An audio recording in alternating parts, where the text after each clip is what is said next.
hiçbir mümin ben ve diğerleri diyemez. Biz demek zorundayız.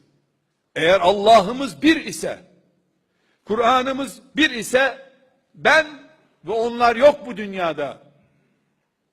Biz ve Muhammed Aleyhisselam'a iman etmeyenler var. Bugün Müslümanlar olarak başımıza gelmiş bu parçalanma görüntüsü belki 100 seneden beri bağrımızda akan bu kanlı yara belki de Kudüs'ümüzün işgal edilmesinden daha vahimdir kardeşlerim.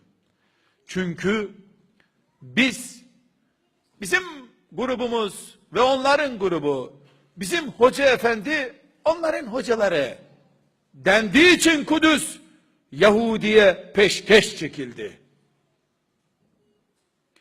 Abdülhamid Han rahmetullahi aleyh Nakşi midir, Halveti tarikatından mıdır diye insanların padişahımız hangi tarikattandır diye oturup kış gecelerinde sohbet ettiği ortamlarda İngiliz Kudüs'ü Yahudi'ye pazarladı.